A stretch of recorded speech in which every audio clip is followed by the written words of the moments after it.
Assalamualaikum warahmatullahi wabarakatuh. Nama saya Dinda Dureskiani dari kelas 10 IPA 6. Di sini saya akan menjelaskan tentang teks negosiasi, teks debat, biografi, dan puisi. Nah, yang pertama, di sini saya akan menjelaskan tentang teks negosiasi. Jadi, di sini saya akan membahas tentang pengertiannya, ciri-cirinya, strukturnya, unsur kebahasannya, dan lain-lain. Nah, yang pertama adalah pengertian dari negosiasi. Apa sih negosiasi itu? Jadi, negosiasi adalah proses tawar-menawar dengan jalan berunding guna mencapai kesepakatan bersama antara satu pihak dengan pihak lainnya. Nah, seperti yang sudah saya paparkan tadi, kita dapat simpulkan bahwa ciri-ciri dari negosiasi itu sendiri itu ada negosiator, yaitu orang yang melakukan negosiasi, yaitu seperti yang saya paparkan tadi antara satu pihak dengan pihak lainnya. Berarti terdapat orang yang melakukan negosiasi atau yang sering kita sebut dengan negosiator. Nah, yang kedua adalah perbedaan kepentingan. Terjadi perbedaan kepentingan antara pihak satu dengan pihak lainnya sehingga menciptakan negosiasi antara kedua belah pihak. Nah, ciri-ciri ketiga, karena terjadi perbedaan kepentingan itu sendiri, maka muncullah tawar-menawar. Proses tawar-menawar yang dilakukan dengan jalan berunding. Nah, yang terakhir yaitu ketika sudah berunding maka akan tercipta keputusan, tercipta kesepakatan. Nah, maka yang keempat adalah kesepakatan itu sendiri. Nah, yang ketiga adalah struktur dari teks negosiasi. Nah, apa saja sih struktur dari teks negosiasi? Jadi struktur teks negosiasi ada yang pertama orientasi, yang kedua pengajuan, ketiga penawaran, keempat persetujuan, dan yang terakhir adalah penutup. Nah, yang pertama adalah orientasi. Dalam orientasi dijelaskan tentang pembukaan dalam teks negosiasi, yaitu berupa salam, perkenalan, atau sapaan. Nah, yang kedua adalah pengajuan, yaitu di sini negosiator menyampaikan maksud atau tujuan dari bernegosiasi tersebut. Nah, yang ketiga adalah penawaran. Di penawaran berisi proses tawar-menawar antara pihak satu dengan pihak lainnya untuk mencapai kesepakatan. Nah, karena kesepakatan atau terjadi berunding, terjadi untuk mencapai kesepakatan ini sendiri, maka yang keempat adalah persetujuan dari kesepakatan tersebut. Ya, proses ini merupakan proses terjadinya kesepakatan hasil penawaran kedua pihak.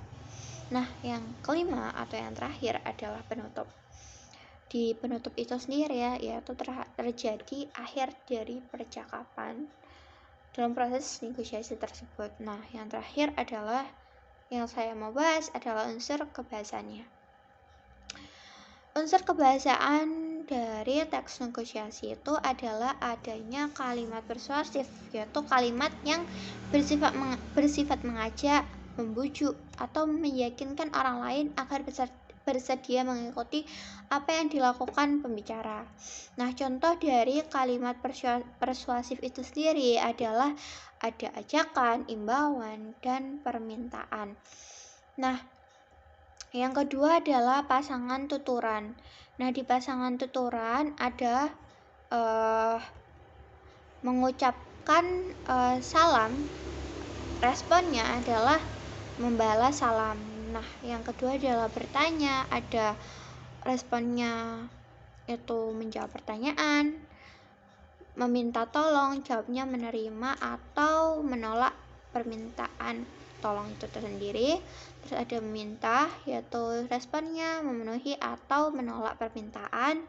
Terus ada menawarkan, responnya yaitu menerima atau menolak penawaran. Yang terakhir adalah mengusulkan, yaitu menerima atau menolak pengusulan. Nah, yang ketiga adalah kata kesantunan, yaitu kata yang bermakna santun dan baik. Contohnya, bolehkah, tolong, silahkan, dan lain-lain. Nah, itu adalah pengertian, ciri, struktur, unsur kebahasaan dari teks negosiasi. Nah, selanjutnya saya akan bahas tentang teks sebat. Nah, di sini juga saya akan membahas tentang pengertiannya, unsur-unsur dari teks sebat, ada cara menyimpulkan hasil debat, dan unsur kebahasaan dari teks debat. Yang pertama adalah pengertiannya. Apa sih teks debat itu? Debat adalah apa sih debat itu? Debat adalah proses saling bertukar pendapat untuk membahas suatu topik atau isu dari sudut pandang yang berbeda antara pihak satu dengan pihak lainnya. Nah, jadi debat itu yaitu proses saling bertukar pendapat untuk membahas suatu topik atau isu dari sudut pandang yang berbeda. Nah, unsur-unsur dari teks debat itu sendiri ada mosi. Yang pertama, yaitu permasalahan yang diperdebatkan.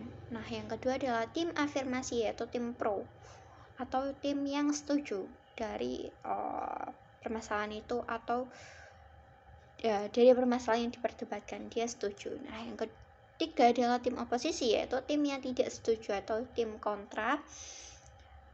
Nah, yang keempat adalah tim netral, penonton atau juri yang dipanggil. Nah, yang kelima adalah moderator. Dan yang keenam adalah penulis yang disebut dengan notulis dan hasilnya disebut dengan notula. Yang ketiga adalah menyimpulkan hasil debat. Nah, menyimpulkan hasil debat ini ada 3 cara, yaitu yang pertama generalisasi, yang kedua analogi, dan yang ketiga adalah sebab akibat. Nah, yang pertama adalah generalisasi. Apa sih generalisasi? Nah, generalisasi adalah menarik pernyataan khusus untuk dijadikan sebagai pernyataan yang bersifat umum. Yang kedua adalah analogi. Analogi adalah menarik kesimpulan dari kesamaan antara dua hal yang berbeda. Dan yang terakhir adalah sebab akibat, yaitu menarik kesimpulan dari sebab akibat yang terjadi. Nah, yang terakhir saya akan bahas tentang unsur kebahasannya dari teks debat. Nah, ada 3, yaitu bahasa baku, kata denotatif, dan kalimat faktual. Nah, yang pertama adalah bahasa baku. Bahasa baku adalah bahasa yang sesuai dengan standar dan kaidah bahasa Indonesia. Yang kedua adalah kata denotatif, yaitu kata yang bermakna sebenarnya. Yang ketiga adalah kalimat faktual, yaitu kalimat yang mengandung hal atau peristiwa yang benar-benar terjadi. Nah, itu dia adalah pengertian, unsur-unsur, cara menyimpulkan, dan unsur kebahasan dari teks debat. Nah, yang ketiga, saya akan bahas tentang teks biografi.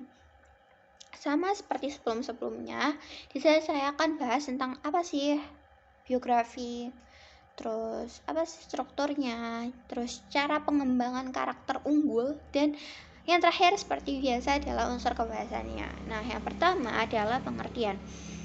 Apa sih biografi? Biografi adalah riwayat hidup seseorang yang ditulis oleh orang lain.